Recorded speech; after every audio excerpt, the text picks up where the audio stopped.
আসসালামু আলাইকুম ওয়া রাহমাতুল্লাহি ওয়া বারাকাতুহু নাহমাদুহু ওয়া নুসাল্লি আলা রাসূলিহিল কারীম আউযু বিল্লাহি মিনাশ শাইতানির রাজীম বিসমিল্লাহির রাহমানির রাহিম লা ইয়ানালাল্লাহু লুহুমুহা ওয়ালা দিমাউহা ওয়ালাকিন ইয়ানালুহুত তাকওয়া মিনকুম কাযালিকা সাখখারাহা লাকুম লিতুকাব্বিরুল্লাহা আলা মা হাদাকুম ওয়া বাশশিরিল মুহসিনিন সদাকাল্লাহুল মাওলানাল আযীম ওয়া সাদাকা রাসূলুহুন নবিয়্যুল কারীম ওয়া নাহনু আলা যালিক মিনাশ শাহিদিন ওয়াশ শাকিরিন ওয়ালহামদুলিল্লাহি রাব্বিল আলামিন। সুপ্রিয় দর্শক মণ্ডলী, কাছে দূরে, দেশে এবং দেশের বাহিরে যে অবস্থান থেকে চোখ রেখেছেন নিউজ 24 এর লাইভ অনুষ্ঠান, আপনাদের প্রিয় অনুষ্ঠান ইসলাম আমরা দেখার জন্য সকলকে ধন্যবাদ জানাচ্ছি। আজকের এই সুন্দর আয়োজনে আমন্ত্রণ জানাচ্ছি। পবিত্র কোরবানি, যাকে ঈদুল আজহা আমরা বলে থাকি অথবা কোরবানির ঈদ বলে থাকি, কোরবানি শব্দটি কোরবুন থেকে নিষ্পন্ন হয়েছে, যার অর্থ হলো নৈকট্যতা হাসিল করা, অর্থাৎ নির্দিষ্ট দিনে নির্দিষ্ট পদ্ধতিতে নির্দিষ্ট পশুতে আল্লাহ পাকের সন্তুষ্টি অর্জনের জন্য আল্লাহ পাকের হুকুম বাস্তবায়ন করাকেই মূলত কোরবানি বলে। তাই এই কোরবানির রয়েছে নিয়ম এবং পদ্ধতি। নিয়ম ছাড়া যদি কোনো ব্যক্তি কোরবানি করে, নিয়ত যদি খাঁটি না করে, তাহলে তার কোরবানি আল্লাহ পাকের দরবারে কবুল হবে না, যেমনটি আমরা হাদিস দ্বারা, কোরআন দ্বারা আমরা বুঝতে পেরেছি। হযরত আদম আলাইহিস সালামের দুই সন্তান কোরবানি করেছিলেন, হাবিল এবং কাবিল। তাদের উভয়জনের কোরবানি আল্লাহ পাকের দরবারে কবুল হয়নি। একজনের কোরবানি আল্লাহ তাআলার দরবারে কবুল হয়েছে। কারটি কবুল হয়েছে তিনি বলে দিয়েছেন, ইন্নামা ইয়াতাকাব্বালুল্লাহু মিনাল মুত্তাকিন, যিনি মুত্তাকি তাকওয়াবান তার কোরবানি আল্লাহ তাআলা কবুল করেছেন। আল্লাহ তাআলা কবুল না করলে এখানে জোর করে কবুল করারও যায় না, যেমনটি কাবিলি কবুল করাতে পারেনি। তাই এই কোরবানির জন্য যেমন এক নম্বর নিয়ত খাঁটি করা জরুরি, এবং কোরবানির গুরুত্বপূর্ণ মাসাইলগুলো জানারও অত্যন্ত প্রয়োজন। আমি যখন কোরবানির গুরুত্বপূর্ণ মাসাইলগুলো জানবো, সেইভাবে আমি কোরবানি দিব, তাহলে আল্লাহ পাকের দরবারে কবুলের আশা করা যায়। দেখুন, যে কোনো ইবাদত করার পূর্বে অবশ্যই সে ইবাদতের নিয়ম এবং পদ্ধতি জানতে হয়। সে নিয়ম পদ্ধতি অবলম্বন করে সেই কাজটি করতে হয়। কোরবানি দিচ্ছি আমরা আলহামদুলিল্লাহ। কোরবানি কার দ্বারা হয়, কিসের মাধ্যমে কোরবানি হয়, আমরা গতকালকেও আলোচনা করেছি যে 6 ধরনের পশু দ্বারা কোরবানি হয়, যেমন বকরি, ভেড়া, দুম্বা। এইগুলোর মধ্যে 1 শরিক, 2 শরিক বা 3 শরিক জায়েজ নেই। একটা বকরিতে একজনই কোরবানি দিতে পারবেন, কিন্তু গরু, মহিষ এবং ওট এগুলোর মধ্যে 7 শরিক করে কোরবানি দেওয়া যায়। তো 7 শরিক, গরুর মধ্যে যেমন 7 শরিক দেওয়া যায়, ওটের মধ্যেও 7 শরিক দেওয়া যায়, অনুরূপভাবে মহিষের মধ্যেও 7 শরিক দেওয়া যায়। এই শরিক নির্বাচনে উত্তম হলো এককভাবে কোরবানি দেয়া, প্রয়োজনে একটি খাসি অথবা একটি দুম্বা অথবা একটি ভেড়া কোরবানি দেয়া। আর যদি তা সম্ভব না হয়, তাহলে শরিকে কোরবানি দেওয়ার সুযোগ কিন্তু আছে। শরিক নির্বাচনে শরীয়তের দিক নির্দেশনা রয়েছে। আমি শরিকে কোরবানি দেব 2 জনে, 3 জনে, 4 জনে, 5 জনে, 6 জনে, 7 জনে, হতে পারে 7 জনের 7 শরিক। এর থেকে বেশি একটি গরুতে, মহিষে, ওঠে শরিক এর থেকে বেশি কিন্তু অনুমোদন নেই। তাই শরিক নির্বাচনে কোরবানিদাতার শরিক যিনি নির্বাচন করবেন, তার অনেক কিছু করণীয়, অনেক কিছু জানার আছে, বোঝার আছে। আজকে এই বিষয় নিয়ে কথা বলার জন্য আমাদের সাথে যোগ দিয়েছেন বিশিষ্ট ইসলামী চিন্তাবিদ, মিডিয়া আলোচক হাফেজ মাওলানা নিসার উদ্দিন নুরি। আসসালামু আলাইকুম। ওয়ালাইকুম আসসালাম ওয়া রাহমাতুল্লাহ। কেমন আছেন আপনি? আলহামদুলিল্লাহ শেখ, আপনি ভালো আছেন? আলহামদুলিল্লাহ, আল্লাহ তাআলা ভালো রেখেছেন। আপনার কাছে আমরা খুব ছোট্ট করে শুনবো যে কোরবানি তো সামনে আসছে, এখনই আলোচনা চলছে কে কার সাথে কোরবানি দিবে, একক দিবে না আলোকভাবে দিবে। মোটামুটি শরিক নির্বাচন কেউ করেছেন, কেউ করবেন। তো এই সময় ইসলামের যে দিক নির্দেশনাগুলো আছে আমরা আমাদের দর্শকদেরকে জানিয়ে দিব যে শরিক নির্বাচনে একজন কোরবানিদাতার কি করণীয়। আলহামদুলিল্লাহ, কোরবানি অত্যন্ত জরুরি একটা বিষয়।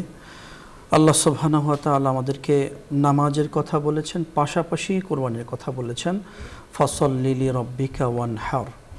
আল্লাহ পাক সন্তুষ্ট হয়, আল্লাহ পাক বান্দার উপর রহমত নাজিল করে, এরকম একটি আমল হলো নামাজ, পাশাপাশি কোরবানি। তো আমরা কোরবানি করার ক্ষেত্রে কয়েকটি বিষয়ের মধ্যে অত্যন্ত জরুরি, যেটা শায়েখ আপনি উল্লেখ করেছেন শরীক নির্বাচনের ক্ষেত্রে। এখানে ছোট যে পশুগুলো রয়েছে, দুম্বা, ছাগল, বকরি, বিভিন্ন ছোট যেগুলো রয়েছে, এটা এক শরীকে আমরা একজন এক নামে করব। কিন্তু বড় যে পশুগুলো রয়েছে, মহিষ রয়েছে, গরু রয়েছে, এই বড় পশুর ক্ষেত্রে আমরা 7 ভাগে কথা হাদিসের মধ্যে উল্লেখ রয়েছে। একটা আমরা এক নাম, 2, 3, 4, 5, 6, 7 আমরা করতে পারি যে কোনো নামে। তবে সবচেয়ে উত্তম হলো যদি কোনো ব্যক্তি এককভাবে একা করতে পারে। আর যদি বলা হয় যে না, একা অর্থনৈতিকভাবে পারতেছে না, তাহলে বড় পশুর ক্ষেত্রে 7টি নাম যুক্ত করা যাবে। তবে এক্ষেত্রে ফতোয়া হলো, আলেম ওলামাদের সিদ্ধান্ত হলো, অবশ্যই 7 জন ব্যক্তি যারা হালালভাবে উপার্জন করে এবং সৎ জীবন যাপন করে, নামাজি, মুত্তাকি, পরেজগার ব্যক্তি, তাদেরকে শরীকের ক্ষেত্রে বাছাই করা, এটাই ইসলামের বিধান। কারণ হলো এই কোরবানি এমন একটা ইতিহাস থেকে শায়েখ এসেছে আমাদের কাছে। আমরা জানি যে একদম হযরত ইব্রাহিম খলিলুল্লাহর জীবন ইতিহাসের, যে যখন তার কোনো সন্তান ছিল না, আল্লাহর কাছে খুব প্রাপ্তি ছিল, রব্বি হাবলি মিনাস সালিহিন, আল্লাহর কাছে চাইতেছে, বয়সও বাড়তেছে, এক পর্যায়ে কিন্তু আল্লাহ তাকে সন্তান দিয়েছে। তখন কিন্তু সে শুকরিয়াও আদায় করেছে, আলহামদুলিল্লাহিল্লাযী ওয়াহাবা লি আলাল কিবারি ইসমাঈল ওয়া ইসহাক ইন্না রাব্বি লাসামিউদ দুআ বলে আল্লাহর কাছে প্রাণ ভরে শুকরিয়া আদায় করেছে। ওই সন্তানই কিন্তু আবার জবেহ করার জন্য স্বপ্নে দেখতেছে বারবার, যেহেতু নবীদের স্বপ্ন ওহী, এই জন্য কিন্তু সে আল্লাহ এক পর্যায়ে সন্তানের কাছে বলেছে, ইয়া বুনাইয়া ইন্নী আরা ফিল মানাম আন্নী আযবাহুকা ফানজুর মাযা। যখন বললেন যে সন্তান, আমি স্বপ্নে দেখছি তোমাকে জবেহ করি, তখন কিন্তু সন্তানও একমত হয়েছে। এ পর্যায় থেকে যখন কোরবানিটা আমাদের কাছে চলে আসছে, শায়েখ আমরা যতটুকু দেখতে পাই সম্পূর্ণটা এখানে তাকওয়া, খোদাভীতি এবং কবুলিয়াত।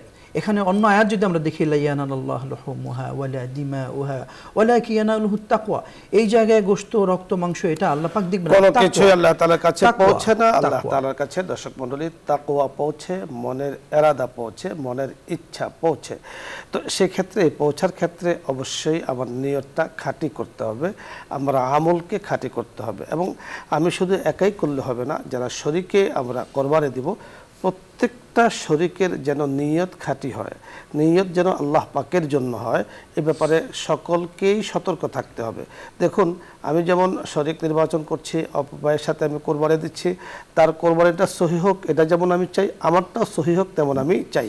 একজনের কারণে অন্য কোরবানি যেন নষ্ট না হয়, সেদিকে আমাদের খেয়াল রাখতে হবে। কারণ শরীক নির্বাচনে যদি ভুল হয় আর কারো নিয়তের মধ্যে গড়বড়ি থাকে, তো পুরো যারা এই পশুর সাথে অংশগ্রহণ করেছেন সকলের কোরবানির মধ্যে তার প্রভাব পড়বে, অর্থাৎ কোরবানিটা কবুল হবে না। তো এই জন্য কোরবানি যেন সহি শুদ্ধ হয়। কারণ কোরবানির মাকসাদ একেবারেই এই নয় যে গোশত খাওয়া, প্রসিদ্ধি লাভ করা, মানুষদেরকে দেখানো, মানুষদের কাছে প্রচার করা, ফেসবুকে ছেড়ে দেয়া, অমুক নাম দেয়া ইত্যাদি কোরবানির মাকসাদ নয়। কোরবানির মাকসাদ হলো একমাত্র রব্বে করিমের কুরবত হাসিল করা, নৈকট্যতা হাসিল করা। আর নৈকট্যতা হাসিল হবে, অর্জন হবে যদি আমার কোরবানিটা রব্বে করিমের জন্য হয়। আল্লাহ তাআলা আমাদেরকে সহি তরিকায়, সহি পদ্ধতিতে কোরবানি করার তৌফিক দান করুন। আলোচ্য বিষয় নিয়ে যদি আপনাদের কারো কোনো প্রশ্ন অথবা হজের সাথে সম্পৃক্ত কোনো প্রশ্ন জানার প্রয়োজন হয়, আপনি প্রশ্ন করতে পারেন। তবে এখানে যে বিষয়টি আমার দর্শক মণ্ডলী আপনারা খেয়াল করবেন যে কোরবানির মাসাইলগুলো আমাদের জানার খুবই প্রয়োজন। আপনারা শুনতে পেয়েছেন যে আমরা এর মধ্যে কোরবানি আমরা মাসআলা নিয়ে আলোচনা করছি। শেখ, আপনার কাছে একটা মাসআলা আমি জানবো যে 7 জন শরীক একটা ওটের মধ্যে শরীক হয়েছেন। এখন এই 7 ব্যক্তির যদি এদের সাথে আরও কেউ যুক্ত হয়, কথার কথা 1 শরীকে 2 ব্যক্তি যুক্ত হলো, 1 শরীকে 3 ব্যক্তি যুক্ত হলো, এই ধরনের কি কোনো নিয়ম আছে, কোনো পদ্ধতি আছে? শেখ, বড় পশুর ক্ষেত্রে তো 7টি নাম, 7 জন শরীক থাকবে। এখানে ফতোয়ার দৃষ্টিতে 8ম কোনো ব্যক্তি আসতে পারবে না। আর একজন ব্যক্তির জন্য তো শায়েখ একটা নাম ওয়াজিব। এখানে খুব চমৎকার বিষয় হলো জিলহজ মাসের 10 তারিখ থেকে ফজর থেকে শুরু করে আপনার 12 জিলহজ পর্যন্ত এই সময়ের মধ্যে নিসাব পরিমাণ সম্পদটা শায়েখ যার কাছে থাকবে সে কিন্তু আপনার কোরবানি তার জন্য ওয়াজিব হয়েছে। এক নাম তো এক নামে দুইজন ব্যক্তি তো শরীক হওয়ার কোনো সুযোগ নেই। শায়েখ খুব চমৎকার করে আপনি উল্লেখ করেছেন, আপনি বিজ্ঞ মানুষ। কি করে দেখা যায় এক ফ্যামিলিতে 5 জন ব্যক্তি কামাই করতেছে, শায়েখ সবার উপরে কিন্তু নিসাব পরিমাণ সম্পদ ওই নির্দিষ্ট দিনগুলোতে আছে, কিন্তু সবাই মিলেই দেখা যায় এক নাম কোরবানি দিয়ে খাওয়া দাওয়া করলো। এটা আসলে একেবারে উচিত নয়। যাদের উপর ওয়াজিব প্রত্যেককে কোরবানি দিতে হবে, অবশ্যই প্রত্যেককে। শায়েখ এখানে আরেকটু বিষয় যদি আমরা একটু পরে শুনবো, আমাদের দর্শক অপেক্ষায় আছেন। জি, আসসালামু আলাইকুম ওয়া রাহমাতুল্লাহ। দর্শক নাম বলে পরিচয় দিয়ে প্রশ্ন করুন।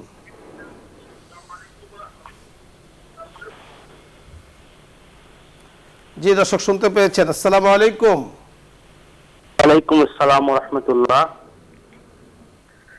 আমার প্রশ্ন হচ্ছে, যদি আমরা 7 ভাগে যে কুরবানিটা দিই, এই 7 ভাগে কুরবানি দেওয়ার সময় যদি কারো ভাগের কোনো টাকা হারাম হয়, তাহলে আমাদের কুরবানি কি হবে না হবে না? এটা অত্যন্ত সুন্দর একটি প্রশ্ন করেছেন, আমরা উত্তর নিয়ে কথা বলছি।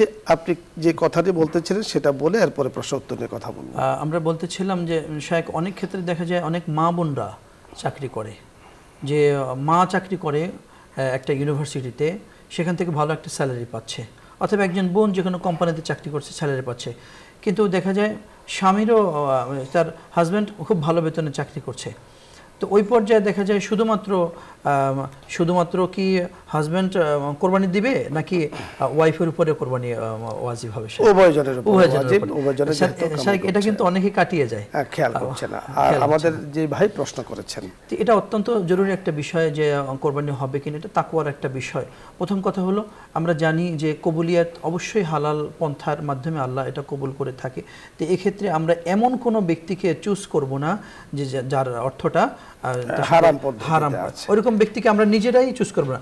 ব্যক্তির অর্থটা হালাল না হারাম আমরা অবশ্যই জানি, যেহেতু এক জায়গায় আমরা বসবাস করি, তার পারিপার্শ্বিক চলন বলন, তার ইনকামটা কিভাবে হচ্ছে এটা আমরা জানি, বুঝে শুনে আমরা শরীক আমরা নির্বাচন করব। স্বাভাবিক কারণে আমরা বুঝি এখানে এক গ্লাস পানি আছে বা চা আছে, তো এখানে যদি 1 ফোঁটা নাপাক ফেলে দেওয়া হয় তাহলে পুরোটাই কিন্তু নাপাক হয়ে যাবে। ঠিক শরীক নির্বাচনের ক্ষেত্রে একজন শরীকের অর্থ যদি হারাম পদ্ধতিতে আসে আর অন্যান্য শরীকটা সেটা নিশ্চিতভাবে জানেন যে এই শরীকের উপার্জনে হারাম এবং সেটাই সে এখানে দিয়েছে, কিন্তু পুরোটাই নষ্ট হয়ে যাবে। এই জায়গাটা যদি আমরা আরো একটু আপনাকে প্রশ্ন আমি জানতে চাই যে শেখ, এভাবে যদি আমরা দেখতে যাই তাহলে কোরবানি কবুলিয়ত বিষয়টা হলো, বিষয়টা এই জন্য আমরা এখানে একটা বিষয় আমরা খোলাসা করে বিষয়টি বলছি। বিষয়টি হলো যে একজন মানুষের জীবনের কামাই সব হারাম নয়, হতে পারে তার মধ্যে হালালের ভাগ আছে। এখন আমরা উনি যেই কোরবানি দিচ্ছেন নিঃসন্দেহে আমরা বলবো যে উনি আল্লাহ পাকে সন্তুষ্ট করার জন্য দিচ্ছেন, তো ওনার হালাল থেকেই উনি দিচ্ছেন। এই জন্য আমরা এই কথাটি বলেছি যে আপনি যদি নিশ্চিত জানেন হারামের অংশ থেকে উনি এখানে শরীক করেছেন তাহলে হয়তো সেটা হবে না। আর যখন আপনি নিশ্চিত জানেন না, আপনি বুঝেন না এবং তার সাথে পর্যালোচনা করে আপনি বুঝতে পেরেছেন হালাল অংশ থেকে তিনি কোরবানি দিয়েছেন, সবচেয়ে মনে হয় ভালো হয় আলোচনা সাপেক্ষে। হ্যাঁ, সুন্দর বলেছেন। আমাদের দর্শক অপেক্ষায় আছে। জি, আসসালামু আলাইকুম ওয়া রাহমাতুল্লাহ।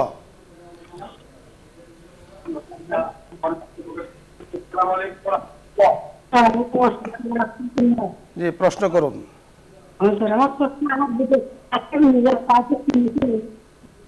একটা কোরবানির জন্য আর একটা আবার পরবর্তীতে কোরবানির জন্য, কিন্তু 2 টাকা কাশি মারামারি করে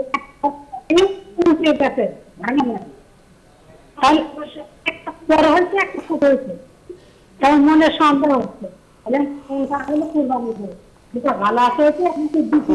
ধন্যবাদ আপনাকে, কিছুটা বুঝতে পেরেছেন, বোঝা যাচ্ছে না আপনার কথাগুলো আসলে কেটে কেটে আসছে, হয়তোবা নেটওয়ার্কের কোনো সমস্যা হতে পারে। পরের দর্শক, আসসালামু আলাইকুম ওয়া রাহমাতুল্লাহ। ওয়ালাইকুম আসসালাম। জি, প্রশ্ন করুন। হ্যাঁ, আমার কিছু টাকা আছে বুঝছেন। জি, বুঝছি। এই যে আমার নিজের ব্যক্তিগত, আমার হাজবেন্ডের অজানা আর কি। হ্যাঁ, তো এগুলো আমি রাখছি আমার মেয়ের জন্য। তো এখন এইটা কি কুরবানি হবে? এই টাকা থেকে কুরবানি দেওয়া যাবে? জি, আমরা আপনাকে জানিয়ে দিচ্ছি কত টাকা পরিমাণ আপনার কাছে থাকলে আপনার উপরে কোরবানি ওয়াজিব হবে, আপনি শুনতে থাকুন। শেখ, চমৎকার প্রশ্ন। আমরা আগেই যেটা বলেছি যে নেশাব পরিমাণ সম্পর্কে যদি জিলহজ মাসের 10 ফজর থেকে শুরু করে 12 তারিখ পর্যন্ত এই সময়ের মধ্যে নেশাব পরিমাণ সম্পদটা 7.5 ভরি স্বর্ণ, 52 তোলা রৌপ্য। শেখ, এখন হিসাব মতে এটা আপনার 80-85 হাজার এরকম একটা টাকা, অথবা একটু বাড়তি কমতে হতে পারে। তো এই পরিমাণ টাকা যদি আমার এই যে বোন প্রশ্ন করেছে তার কাছে থাকে, তাহলে তো তাকে কোরবানি দিতে হবে, যেহেতু টাকার মালিক সে নিজে। যদি সে নিজে মালিক হয়, আরেকটা ব্যাপার আছে যে না, টাকার মালিকটা আমি না, আমার স্বামীর টাকা আমার কাছে জমা রাখা হয়েছে, হ্যাঁ, এরকম একটা কিছু হলে যে এটা সেটি নয়। অবশ্যই যদি মালিক নিজে হয় তাহলে তাকে অবশ্যই যেটা জানতে চেয়েছেন যে আপনি আপনার কাছে যে অ্যামাউন্টের কথা আপনি শোনাচ্ছেন তা যদি 80 থেকে 90 অথবা 92 হাজার টাকা হয়, তাহলে এই পরিমাণ নেশাব, এই পরিমাণ টাকা আপনার কাছে 10, 11, 12 এই 3 দিন থাকলে আপনার উপরে কোরবানি ওয়াজিব। সুতরাং আপনাকেই কোরবানি দিতে হবে। আপনি যেমনটি বলেছেন যে আপনি টাকাটি রেখেছেন আপনার কোনো কল্যাণে মেয়ের জন্য খরচ করবেন, ঠিক আছে, কোনো সমস্যা নেই, কিন্তু এই টাকার বিনিময়ে কোরবানি আপনাকে দিতে হবে। স্বামীর অজানা বলতে বলছেন, সেটা আপনাদের পারিবারিক বিষয়, কিন্তু আমরা আপনাকে মাসআলা জানিয়ে দিয়েছি। পরবর্তী দর্শক, জি আসসালামু আলাইকুম ওয়া রাহমাতুল্লাহ। হ্যালো, আসসালামু আলাইকুম। ওয়ালাইকুম আসসালাম। জি, প্রশ্ন করুন। আমি জানতে চাইছিলাম, হ্যালো, জি বলুন। আমি জানতে চাইছিলাম যে আমার 2টা খাসি ছাগল কুরবানি রাখছিলাম আমি অনেক আগে, জি, কিন্তু গত রোজার পরে, ঈদের পরে আমার খাসি ছাগল 2টাই অসুস্থ হয়ে পড়ে, জি, এবং আমি ওটা জবাই করে মাংস বিক্রয় করে দিয়ে ওই টাকা দিয়ে একটা খাসি ছাগল কিনেছি। তাহলে কি আমার কোনো সমস্যা? জি, আমরা বুঝতে পেরেছি। না, সুন্দর আপনি বলেছেন, আমরা বুঝতে পেরেছি। 2টো খাসির টাকা দিয়ে আপনি একটি খাসি ক্রয় করেছেন, এখন আপনি সেটা কোরবানি দিতে চান, ঠিক আছে, কোনো সমস্যা নেই। আপনি ওই টাকা দিয়ে কোরবানি দিতে পারবেন, চাইলে এর সাথে আরো যুক্তও করতে পারেন, কোনো সমস্যা নেই। এখন 2টো খাসি কেনার কোনো প্রয়োজন নেই, আপনি ওই টাকা দিয়ে গরুও কিনতে পারেন, এবং আপনি বলেছেন একটি খাসি ক্রয় করেছেন, সেটাকে কোরবানিতে আপনি ব্যবহার করতে পারেন। পরের দর্শক, আসসালামু আলাইকুম ওয়া রাহমাতুল্লাহ। ওয়ালাইকুম আসসালাম ওয়া রাহমাতুল্লাহ। আমি জানতে চাচ্ছি, জি, আমার আসলে আর্থিক সমস্যা তেমন নয়, তবে আমি কোরবানির ইচ্ছা পোষণ করেছি বা টাকাও জমা দিয়েছি, তো কোরবানি করলেও আমার সমস্যা হবে না। আমার তো কোরবানির পরে টাকা জমানোর টাকা নাই,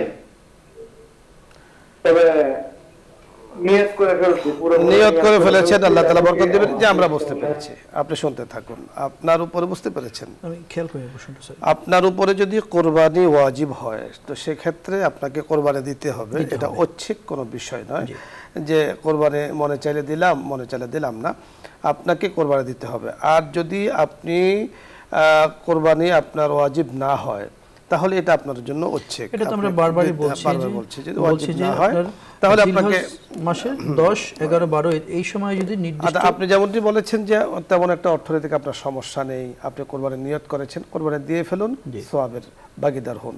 মহতারাম, ধন্যবাদ আপনাকে। দর্শক মণ্ডলী, আপনাদের সকলকে ধন্যবাদ জানাচ্ছি। আজকের এই সুন্দর আয়োজনে আপনারা শরীক হয়েছেন। তবে আরও কোরবানির মাসাইল মনে হচ্ছে যে আরও অনেক কিছু জানার আছে আপনাদের। ইনশাআল্লাহ বাকি যে দিনগুলো আছে আমরা মাসাইলে কোরবানি নিয়ে আলোচনা করব। আমন্ত্রণ রইল কোরবানির মাসাইলগুলো জানার জন্য আপনারা আমাদের কাছে প্রশ্ন করবেন। সকলকে ধন্যবাদ। ইসলামিক এই অনুষ্ঠানের সাথে যুক্ত থাকবেন। আল্লাহ তাআলা তৌফিক দান করুন। দোয়া হবে, দরুদ ইস্তিগফার পাঠ করি। اللهم صل على سيدنا ونبينا وشفيعنا وحبيبنا مولانا محمد صلى الله عليه وعلى آله وأصحابه وبارك وسلم. أستغفر الله ربي من كل ذنب وأتوب إليه. لا حول ولا قوة إلا بالله العلي العظيم. الحمد لله رب العالمين، الصلاة والسلام على سيد الأنبياء والمرسلين وخاتم النبيين وعلى آله وأصحابه أجمعين. ربنا آتنا في الدنيا حسنة وفي الآخرة حسنة وقنا عذاب النار. اللهم تقبل صلاتنا ودعاءنا وركوعنا وسجودنا بحرمة سيد المرسلين. اللهم انصرنا فإنك خير الناصرين.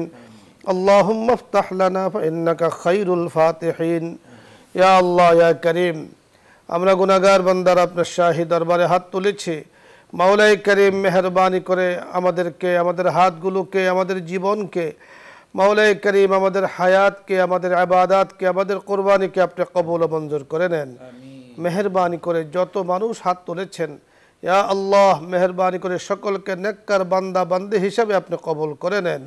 যে আয়োজনে বসে আমরা হাত তুলেছি, ইসলাম আমরা নিউজ 24-এর আমরা যারা যুক্ত আছি উক্ত আয়োজনের সাথে, আয়োজনকে, আমাদেরকে, আয়োজকবৃন্দদেরকে মাওলাই করিম আপনি কবুল ও মঞ্জুর করে নেন।